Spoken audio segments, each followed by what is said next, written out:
રાત્રે મધરાત તો મેષ રાશિ આગામી 7 દિવસમાં કોઈ તમારી પાસે આવવાનું છે।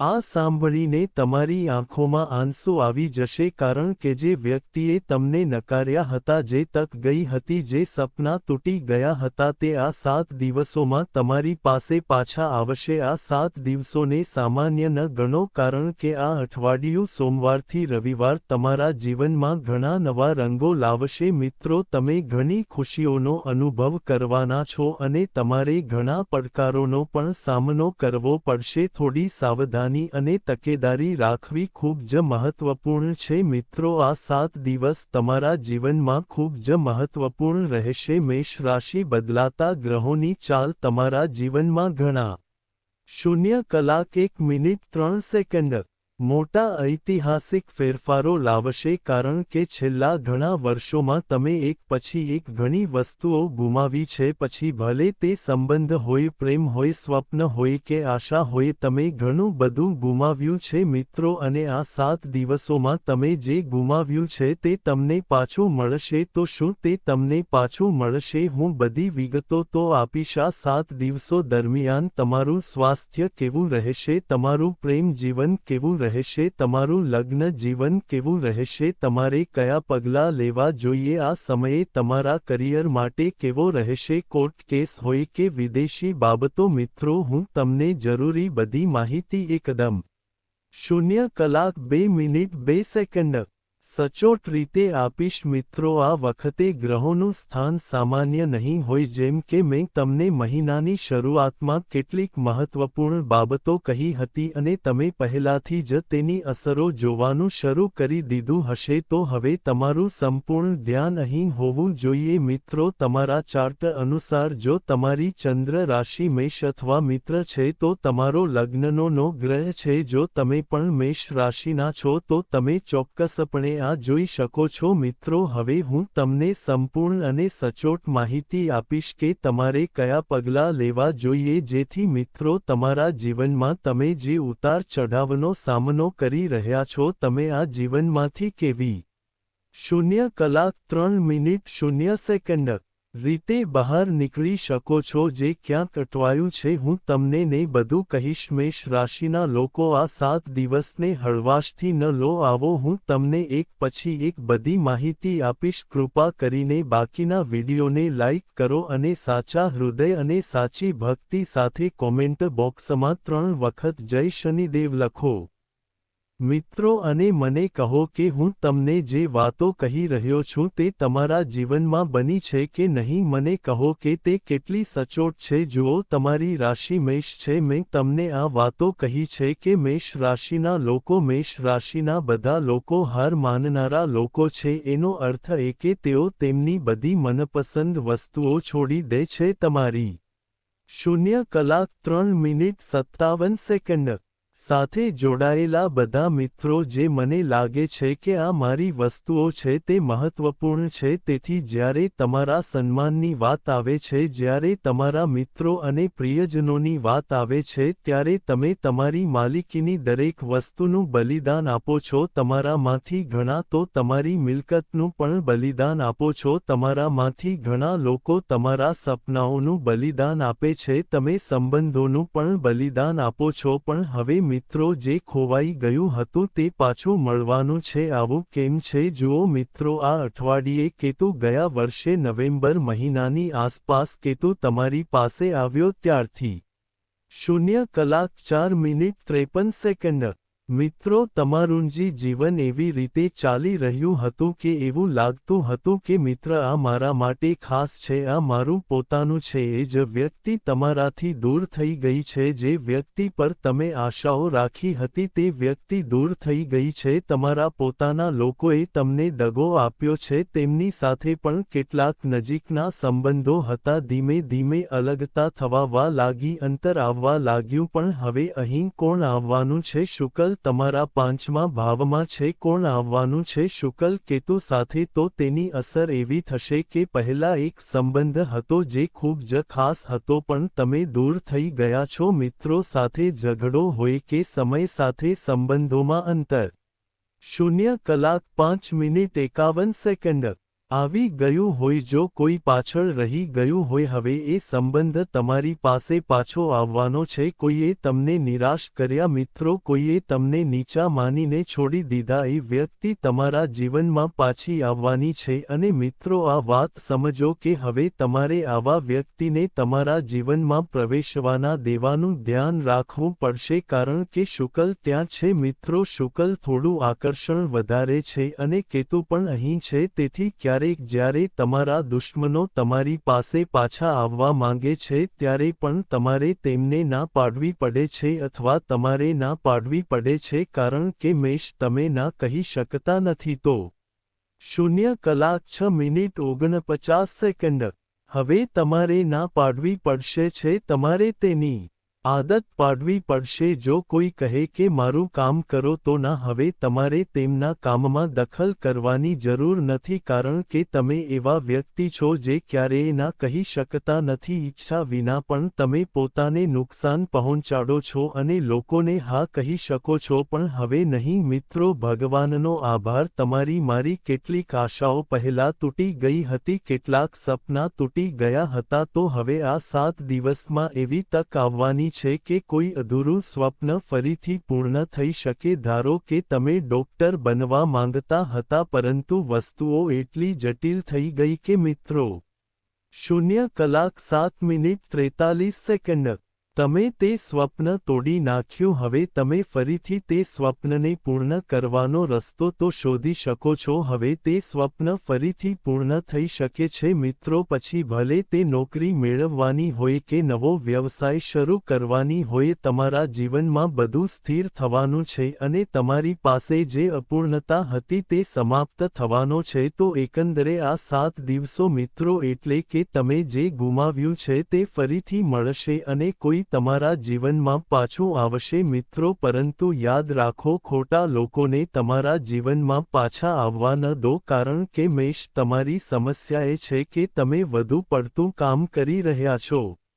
0:08:41 મિત્રો, તમે નિર્દોષ છો. જે વ્યક્તિ તમને નુકસાન પહોંચાડે છે અને દગો આપે છે, તમે તેના ના પર ફરીથી વિશ્વાસ કરો છો અને તેને ફરીથી તમારા જીવનમાં તેનું સ્થાન આપો છો, એટલે કે તમે તેને સ્થાન આપો છો અને પછી તે વ્યક્તિ તમને ફરીથી દગો આપે છે. આવું હમણાં ન થવું જોઈએ, કારણ કે હવે કંઈક મોટું કરવાનો સમય છે અને કંઈક મોટું કરવાના આ સમયમાં તમારે તે ભૂલ ન કરવી જોઈએ. જે ખોવાઈ ગયું છે તે સારું છે, તે ખોવાઈ ગયું છે, હવે તમારે તેને પાછું આવવા ન દેવું જોઈએ. જીવન હવે એક નવું સ્વરૂપ લેવા જઈ રહ્યું છે. જો હું તમારા સ્વાસ્થ્ય વિશે વાત કરું તો જુઓ 0:09:36 સૌથી મહત્વપૂર્ણ વાત એ છે કે તમારી પાસે જે કંઈ છે, છઠ્ઠું ઘર આપણા સ્વાસ્થ્ય, દેવા અને કોર્ટ કેસ સાથે સંબંધિત છે અને તેનો સ્વામી બુધ વક્રી થવાનો છે અને પોતાની રાશિમાં પ્રવેશ કરી ચૂક્યો છે. અને તમે વિડિયો જોશો ત્યાં સુધીમાં તે આવું કરી ચૂક્યો છે. આનાથી તમારા સ્વાસ્થ્ય પર નોંધપાત્ર અસર પડશે, કારણ કે ક્રોનિક બીમારીઓમાં સુધારો થશે. આનો અર્થ એ છે કે જો તમે કોઈ સ્વાસ્થ્ય સમસ્યાઓનો અનુભવ કરી રહ્યા હતા, પછી ભલે તે માઇગ્રેન, હાઈ બ્લડ પ્રેશર, હૃદયની સમસ્યાઓ અથવા બ્લડ પ્રેશર હોય, તો તમારી સાઈ બાજુ તમારા પક્ષમાં છે.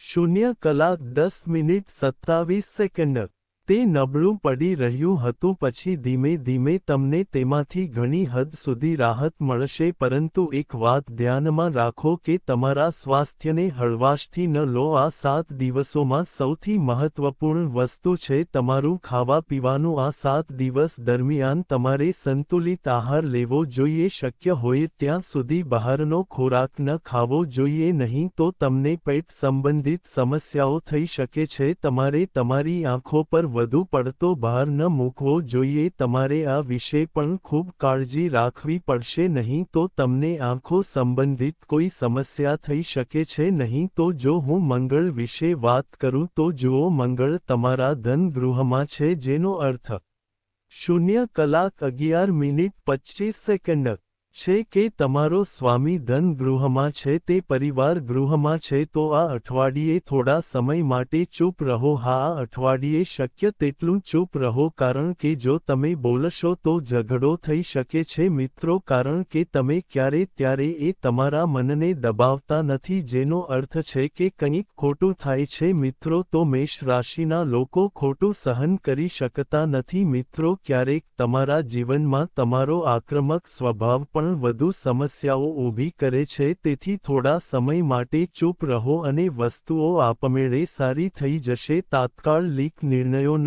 લો, આ વાત પણ ધ્યાનમાં રાખો. આ અઠવાડિયે ધન ગૃહમાં મંગળની સ્થિતિ ઘણી સારી છે અને મિત્રો 0:12:27 યોગો એવી રીતે બની રહ્યા છે કે હવે તમારે બચત પર વધુ ધ્યાન આપવું જોઈએ. જો તમે પૈસા કમાઈ રહ્યા છો તો મિત્રો તમારે ચોક્કસપણે તમારા પગારમાં ચોક્કસ રકમ ઉમેરવી જોઈએ, કારણ કે ખર્ચ વધી રહ્યો છે મિત્રો. ખર્ચ ખૂબ વધી રહ્યો છે. છેલ્લા કેટલાક સમયમાં તમારે ન ઈચ્છતા સમયે પણ ખર્ચ કરવો પડ્યો હતો, પછી ભલે તે હોસ્પિટલમાં હોય કે ન ઈચ્છતા સમયે પણ કંઈક ખરીદવું પડ્યું હોય. તો મિત્રો અત્યારે તમારે ખર્ચ થોડો ઓછો કરવો પડશે અને પૈસા બચાવવા પડશે. તમારે બચત પર ધ્યાન આપવું પડશે મિત્રો. શનિ તમારા 12મા ભાવમાં છે, જ્યારે શનિ 12મા ભાવમાં 0:13:21 હોય છે મિત્રો. એક વાત ધ્યાનમાં રાખો, તમારે ત્યાં ખૂબ જ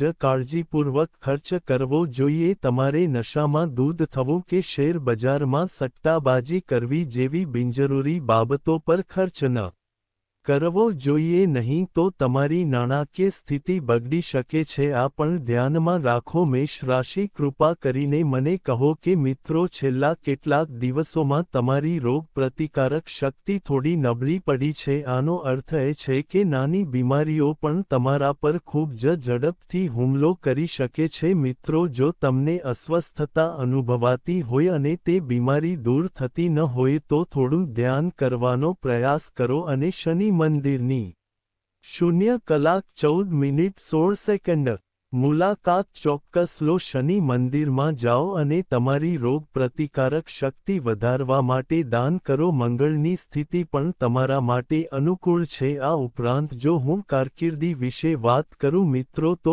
કારકિર્દીના સ્વામી શનિદેવ છે. શનિદેવ તમારા બોજ અને ખર્ચના ઘરમાં પણ છે. તો મિત્રો આ સમય દરમિયાન તમારે તમારી કારકિર્દીમાં બિલકુલ આળસ ન કરવી જોઈએ. તમારે બિલકુલ આળસ ન કરવી જોઈએ, કારણ કે હવે કંઈક મોટું કરવાનો સમય છે. કંઈક મોટું કરવાનો સમય આવી ગયો છે. તો મિત્રો તમારે ઊંઘ ગુમાવવી જોઈએ. તમારે વધારે આરામ ન કરવો જોઈએ, કારણ કે હું આ સમયને તમારા માટે સુવર્ણ સમયે કહી શકું. રાત્રે 12:16 શું? કારણ કે ભલે તમે શનિની સાડાસાતીના પ્રભાવ હેઠળ હો, આ સાડાસાતી વ્યક્તિને બનાવે છે અને તેને કેટલીક મોટી ઊંચાઈઓ પર લઈ જાય છે. તેથી તમારા જીવનમાં શક્ય તેટલા તૈયાર રહેવાનો પ્રયાસ કરો. તમારે કંઈક મોટું કરવા માટે અગાઉથી તૈયારી કરવી જોઈએ. તમારા કરિયરમાં ખૂબ જ સારો સમય દેખાઈ રહ્યો છે મિત્રો. આ અઠવાડિયે તમે ચોક્કસપણે થોડો નફો કમાઈ શકો છો. જે સોદો તમારી સાથે બાકી હતો તે તમે પણ પૂર્ણ કરી શકો છો. તમને નવી નોકરી મળી શકે છે. તમને ગુમાવેલી નોકરી કરતાં પણ સારી નોકરી મળી શકે છે. તમે અગાઉ ગુમાવેલા વ્યવસાય કરતાં પણ વધુ નફો મેળવી 0:16:10 શકો છો. પણ તમારે શું કરવું જોઈએ હું તમને વિડીયોના અંતે આનો ઉકેલ આપીશ, તો ચિંતા કરશો નહીં. પણ મિત્રો રાહુનું સ્થાન ધનના ઘરમાં છે, તો આ અઠવાડિયે એવી ઘટનાઓ બની શકે છે કે પૈસાનો પ્રવાહ અચાનક વધી જશે. તમને અચાનક થોડા વધુ પૈસા મળી શકે છે. પણ રડશો નહીં. હવે જો હું ઉકેલ વિશે વાત કરું તો આ અઠવાડિયે તમારા માટે શ્રેષ્ઠ ઉપાય છે કે તમે તમારા મિત્રોને શુક્રવારે શું કરવું તે જણાવો, અથવા તમે વિડિયો જોતી વખતે તે કરી શકો છો. તમારે લક્ષ્મી મંદિરમાં જઈને કોઈપણ ચાંદીની વસ્તુ, પછી ભલે તે ચાંદીની વીંટી હોય, દેવી લક્ષ્મીને અર્પણ કરવી પડશે અને 0:17:08 પછી તેને ફરીથી પહેરવી પડશે. જો તમે ઈચ્છો તો તમે ચાંદીની વીંટી પહેરી શકો છો. તમે ચાંદીની સાંકળ પહેરી શકો છો. તમે ચાંદીનો એક નાનો ટુકડો પણ પહેરી શકો છો અને તેને તમારી સાથે રાખી શકો છો. આ તમારા શુક્રને સંતુલિત કરશે. તે તમારા ખર્ચને સંતુલિત કરશે. તમારી આવક રાહુના કારણે થતા ઉતાર ચઢાવથી પણ તમને રાહત મળશે. તો મિત્રો, આજના વિડિયો માટે આટલું જ. મને આશા છે કે તમને વિડિયો ગમ્યો હશે. જો તમને ગમ્યો હોય તો કૃપા કરીને તેને લાઇક કરો અને ચેનલને સબસ્ક્રાઇબ કરો. આભાર.